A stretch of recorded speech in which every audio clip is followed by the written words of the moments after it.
Profesor Eduardo Gamarra, ¿cambia el mapa político latinoamericano si gana Ecuador, si gana Lasso en Ecuador, o Ecuador es demasiado pequeño como para hacer una diferencia? Mira, yo creo que estamos viviendo en una era de populismo a nivel mundial, ¿no? Y el Ecuador en realidad está en un ciclo que comenzó hace una década, que quizás está terminando. El ciclo continental no ha terminado, Estados Unidos está comenzando ese ciclo. Ecuador va a hacer una pequeña diferencia. Bolivia también está enfrentándose a una coyuntura muy interesante, en la que creo que también el populismo está, bueno, por lo menos hay una amenaza, ¿no? Pero no creo que haya el cambio completo del modelo, ¿no? Y el hecho de que Estados Unidos, o sea, lo interesante es que hay más similitudes entre un Trump y un Chávez o un Morales de las que mucha gente quiere admitir. Bueno, pero en los bloques anteriores decíamos que los precios del petróleo no van a subir en los próximos años. Entonces, el populismo funciona cuando hay dinero. Cuando hay dinero para repartir, les importa un rábano el mañana. Absolutamente. Pan para hoy, hambre para mañana. Pero ¿puede Lenín Moreno, o sea, puede un candidato populista gobernar un país sin dinero?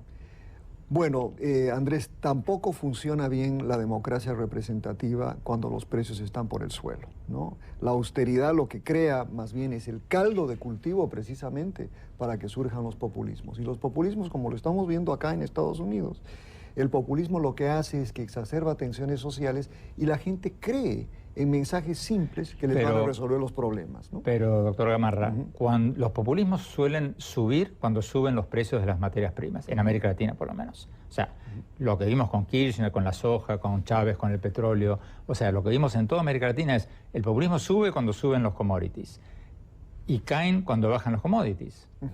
Entonces, ¿eso sigue o no sigue? Mientras los commodities estén donde están, ¿no?, estos gobiernos se van a ver con déficits fiscales enormes. Pero si hay una victoria de gobiernos que ofrecen mayor austeridad... Pero esos gobiernos van a decir, como lo dijo Macri en su momento en Argentina, vamos a traer mucho más inversión, los populistas no traían inversión, ahuyentaban la inversión. Exacto. Ellos van a decir, nosotros podemos traer la inversión. Y en el caso de Perú funcionó. Perú creció mucho más que Ecuador estos años. Mucho más. O sea, la lección yo creo histórica es que los países que siguen políticas económicas coherentes a largo plazo funcionan. Aquellos que se basan en políticas de gasto público extremo en momentos cuando hay un auge, a la larga no funcionan, ¿no? Esa es la lección de los últimos 10 años. Vemos los casos extremos con enormes reservas fiscales que tuvo Bolivia, que tuvo Venezuela, que tuvo el Ecuador, que hoy están básicamente desapareciendo. Porque cuando no hay ingresos, tienen que gastar eso. Y si uno gasta sus reservas, al final estos modelos no son sostenibles. Profesor Eduardo Gamarra, muchísimas gracias. Un placer. Vamos a un corte y cuando hablamos, Edward James Olmos, el actor, director de Guillermo Lasso, si gana Lasso, ¿hasta qué punto va a tener gobernabilidad? ¿Hasta qué punto va a poder gobernar con un Congreso en contra? Mira, el Congreso, en este momento, el Congreso que acaba de ser elegido, la Alianza País tiene entre 70 y 75 miembros de esa asamblea. El oficialismo. El oficialismo, que es la mayoría, pero es menos de los 100 que tenía, o sea que no tiene la fortaleza que tuvo antes. Igual, yo creo que la gobernabilidad sobre todo pasa por el programa de gobierno que plantea Lasso, que incluye privatización, que incluye revertir el modelo económico que pues, se ha implantado en los últimos 10 años. Con ese Congreso le va a ser muy difícil lograr implementar una política de ajuste como la que está planteando. Bueno, pero el Congreso, o sea, Ecuador está en recesión, ¿o me equivoco? Está en recesión. El economista que acaba de salir con el informe de marzo, por ejemplo, piensa que todo depende de la recuperación, obviamente, de las materias primas, petróleo y minerales. Pero ¿no? Nadie está previendo que van a subir. No, por lo menos hasta el año 2021 no se ve una recuperación. Entonces el Ecuador quizás vaya a recuperarse un poquito. Lo que al Ecuador le favorece, y todos los economistas están de acuerdo, es que el Ecuador es una economía dolarizada, con un dólar fuerte que favorece más bien a los intereses de gente no de abajo, ¿no? Tenemos que ir a un corte, por favor.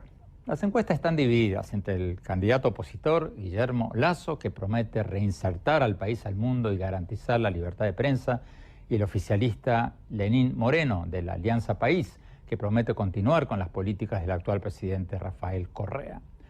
Hoy vamos a hablar con el candidato opositor Guillermo Lasso.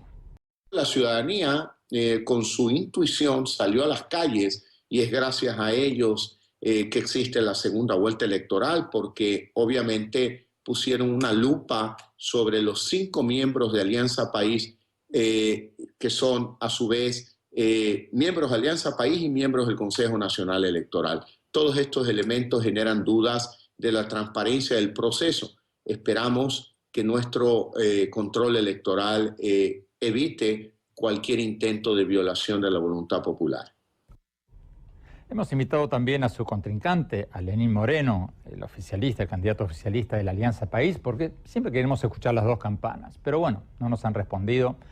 Candidato Moreno, si quiere estar con nosotros en el próximo semana, están divididas. Una encuesta de CEDATOS le daba a usted como ganador con una preferencia del 52.1% del voto, y otra de la firma Diagnóstico da como vencedor al candidato oficialista, Lenín Moreno, por una diferencia de casi 13 puntos. ¿Qué le hace pensar a usted que son ciertas las que lo ponen a usted como ganador o por lo menos adelante? El exit poll realizado el 19 de febrero último en la primera vuelta electoral, CEDATOS Gallup acertó hasta en décimas en todos los resultados de todos los candidatos, excepto conmigo, dado que resulta que mis resultados comparados con los del CNE fueron menores en 2,2 unidades con 40 centésimos. Pero en todo caso, quien acertó fue CEDATOS Gallup, y por lo tanto esa credibilidad de CEDATOS es la que me hace pensar que esos son los resultados que obtendremos en la segunda vuelta electoral. Hablemos de las elecciones en sí. Usted advirtió hace pocos días a la OEA y a la UNASUR que podría haber un fraude electoral en la segunda vuelta del 2 de abril. ¿Qué lo lleva a pensar eso? ¿Es por el despido del excomandante del ejército Luis Castro, que dijo que había posibilidad de irregularidades en la vuelta anterior, o usted tiene elementos adicionales para sospechar que el gobierno intenta de alguna manera amainar estas elecciones? Hay varias razones muy objetivas. En primer lugar, el 19 de febrero el conteo iba aceleradamente en la papeleta presidencial hasta las 8 de la noche, aproximadamente el 75% de los escrutinios. Luego se suspendió y a las 10 de la noche lo suspendieron para 4 días después, cosa que no es usual en el Ecuador. Luego de que el CNE anunciara tener el mejor software y los mejores procesos para llevar a cabo el control o el cómputo de los votos. En segundo lugar, esta carta que le envié a Luis Almagro, donde le dije, aquí están los resultados del exit poll y aquí están los resultados oficiales del CNE. Coinciden todos los candidatos, menos con Guillermo Lasso y los votos nulos, extrañamente. Y por último, esa violenta actitud del presidente de la República de dar por cesado en sus funciones al comandante del ejército y luego el comandante del ejército declarar que la cadena de custodia fue interrumpida y que no estuvo a cargo en el 100% del proceso de las Fuerzas Armadas ecuatorianas. Y luego la ciudadanía, con su intuición, salió a las calles y es gracias a ellos que existe la segunda vuelta electoral, porque obviamente pusieron una lupa sobre los 5 miembros de Alianza País, que son a su vez miembros de Alianza País y miembros del Consejo Nacional Electoral. Todos estos elementos generan dudas de la transparencia del proceso. Esperamos que nuestro control electoral evite cualquier intento de violación de la voluntad popular. Hoy por hoy, candidato Guillermo Lasso, ¿hay observadores internacionales que usted considere creíbles para esta segunda vuelta del 2 de abril? Eso es relativo. Realmente yo puedo declarar que confío en una OEA bajo la dirección del doctor Luis Almagro, que me parece un demócrata, un hombre que ha demostrado absoluta claridad, transparencia, frontalidad y compromiso con la democracia. Va a haber observadores de la OEA, observadores de UNASUR Y es una pena que no vengan los observadores de la Unión Europea porque no hay un entendimiento entre el gobierno o el Consejo Nacional Electoral y la Unión Europea. ¿Qué medidas concretas está pidiendo usted para que estas elecciones sean transparentes, para que sean limpias? En primer lugar, la participación de los ciudadanos. Yo creo que la presión de los ciudadanos en las calles obligó a que el Consejo Nacional Electoral reconozca los resultados de segunda vuelta electoral, es decir, que produjeron una segunda vuelta electoral. En segundo lugar, exigir, por más de que sea difícil, transparencia a los funcionarios correístas del Consejo Nacional Electoral. En tercer lugar, que las Fuerzas Armadas cumplan con su obligación legal de mantener la custodia de todas el traslado de las actas y de los votos desde las juntas receptores hasta el Consejo Nacional Electoral, todos los consejos provinciales. Luego, la necesidad de medios de comunicación independientes, tanto locales como internacionales, con su atención sobre los resultados electorales y el proceso durante el próximo 2 de abril. Y la necesidad de que la OEA, la UNASUR envíen delegados con absoluta independencia ideológica que garanticen esa transparencia que requiere la democracia ecuatoriana. De nuestro lado, el movimiento Creo ha montado todo un sistema de control electoral que nos llevará a tener un delegado por cada una de las más de 42.000 mesas electorales en todo el Ecuador. Si usted pierde, ¿va a reconocer a Lenín Moreno como el ganador, a su contrincante? Si los resultados son consecuencia de un conteo transparente y refleja la voluntad del pueblo ecuatoriano, mi obligación democrática es reconocerlo. De igual forma, espero que el candidato correísta tenga ese mismo comportamiento.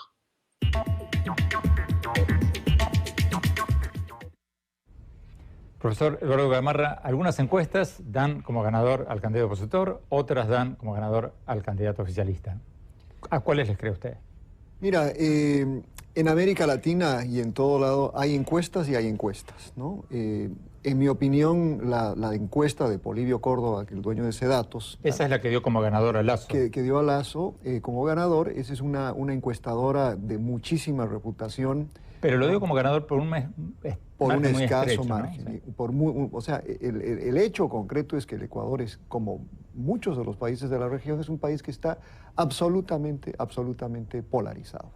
El presidente Correa tiene unos seguidores que son pues seguidores muy dedicados al modelo que él ha desarrollado a lo largo de los últimos 10 años, y esta transferencia de poder está manifestada en esas encuestas también. Ecuador está polarizado y la única casa encuestadora que ha medido esa polarización es Sedatos. Pero usted me decía antes de entrar en el programa que hay un 20% de indecisos. Exacto. Eso es lo que podría dar la pauta. En este momento, con una diferencia que está dentro del margen de error, la elección va a ser definida por los indecisos. Vamos a un corte, seguimos con la entrevista con el candidato presidencial ecuatoriano Guillermo Lasso. Ya volvemos.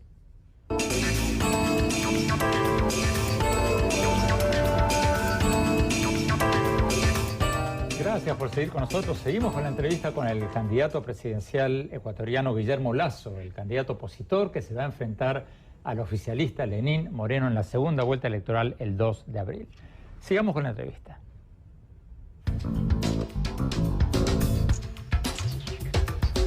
Candidato Guillermo Lasso, si usted gana las elecciones, si usted gana la segunda vuelta electoral, va a tener que gobernar con un Congreso de amplia mayoría favorable al actual presidente Rafael Correa.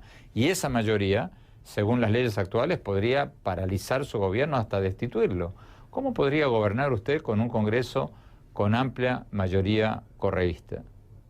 Bueno, yo he planteado la necesidad de un diálogo inclusive con aquellos asambleístas de Alianza País, porque nosotros no partimos de aquel prejuicio maniqueísmo correísta de que los buenos son unos y los malos son otros. Yo creo que también en Alianza País hay algunos elementos que de seguro en un diálogo democrático pondrán por delante el interés del Ecuador y no solo el interés de proteger las espaldas de un caudillo que ya ha anunciado que se iría fuera del Ecuador una vez que entregue el poder. Así que yo confío en ese diálogo democrático. En democracia no hay que tener miedo de hablar con el adversario, es parte de esa dinámica democrática en un país libre.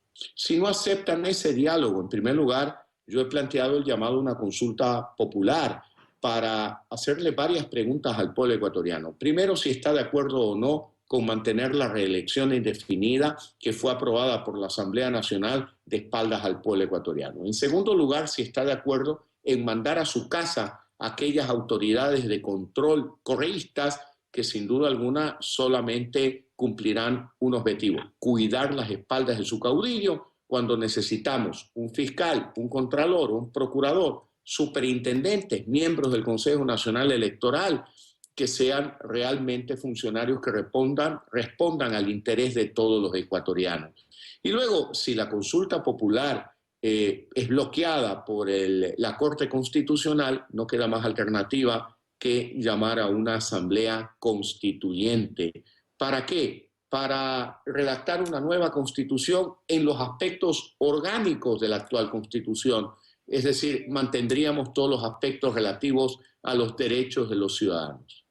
Hablemos de corrupción. El caso Odebrecht es un caso que ha tocado a muchos países de América Latina. En Ecuador, más de 30 millones de dólares que, según dice el Departamento de Justicia de Estados Unidos, sin decir a quién fue ese dinero, pero dice que más de 30 millones de dólares fueron pagados en sobornos a funcionarios ecuatorianos. ¿Qué haría usted si gana las elecciones con este tema, suponiendo de que todavía no hayan salido los nombres? En primer lugar, para luchar contra la corrupción necesitamos fortalecer la institucionalidad de la justicia en el Ecuador.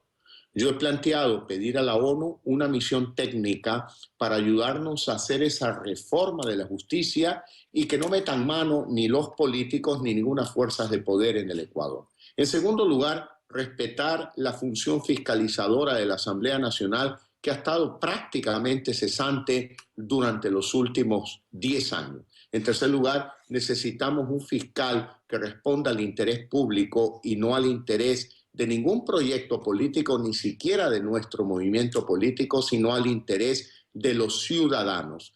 Y por último, en el caso concreto que usted plantea, desde el día 3 de abril haré todas las gestiones necesarias como presidente electo para poder obtener esa información y ponerla en conocimiento de todos los ecuatorianos, porque lo que ha intentado este gobierno, el gobierno de Rafael Correa, es tapar y evitar que se conozcan, que conozcan los ecuatorianos quiénes son los presuntos beneficiarios de los sobornos pagados por la firma Odebrecht. Llegó a tal descaro Rafael Correa que dijo: por ahora no hablemos de corrupción, sino a partir del 20 de febrero. Llegó esa fecha y aún así no permite que se conozca una información que los ecuatorianos tenemos derecho a conocerla.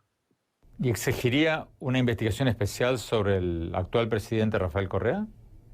Yo creo que nosotros deberemos respetar una justicia institucional. Nosotros no creemos en juzgados especiales o cortes especiales. Yo creo que un país democrático como el Ecuador debería de contar con una justicia verdaderamente independiente y hacer funcionar las instituciones. Y debe de caer quien deba de caer, sea quien sea. Nosotros no vamos a proteger absolutamente a nadie. Candidato Guillermo Lasso, en los últimos 2 años han sido derrotados gobiernos de izquierda en los principales países sudamericanos como Brasil, Argentina, Perú. ¿Qué impacto continental tendría un triunfo suyo en Ecuador si es que usted gana? ¿Cuál sería su política exterior hacia países como Venezuela, Bolivia, Nicaragua, países que todavía seguirían siendo gobernados por gobiernos que sus opositores consideran dictaduras disfrazadas de izquierda?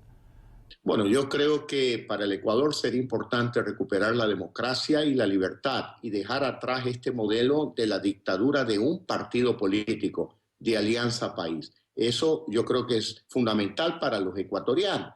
Pero adicionalmente yo creo que sería un hito para América Latina, de forma especial para Venezuela, porque sin duda alguna nuestro gobierno va a invocar el artículo 20 de la Carta Democrática. Y yo saludo la decisión de Luis Almagro, que veo que ya plantea la necesidad de excluir a Venezuela hasta que se realicen elecciones libres. No es posible pensar que existe democracia en un país donde hay presos políticos como Leopoldo López, como Antonio Ledesma, o coartada la libertad de María Corina Machado y otros presos políticos más. Por lo tanto, nuestro gobierno será un gobierno que enarbole la bandera de la democracia, la defensa de los derechos humanos, los derechos políticos, los derechos civiles y la necesidad de disentir en libertad. Por lo tanto, seremos muy claros respecto a la defensa de los derechos humanos y de la democracia en Venezuela. En lo que hace a su postura respecto al presidente Trump de Estados Unidos, ¿usted si gana haría un respaldo categórico a quienes se oponen al muro fronterizo que pretende hacer el presidente Trump? Definitivamente que sí. Yo no estoy de acuerdo con que en el siglo XXI estemos pensando en construir muros. Debemos de construir puentes. A mí me impresionó mucho una carta que le envió al presidente Trump el alcalde de Berlín, que contaba la experiencia de haber vivido en una ciudad que estuvo dividida por años y que luego, gracias a esta conquista de la libertad, fue derribado aquel muro. Por lo tanto, yo aspiro que aquella situación se solucione y yo expreso definitivamente mi solidaridad con todos los mexicanos porque me parece que en el siglo XXI no es adecuado un planteamiento de la construcción de un muro.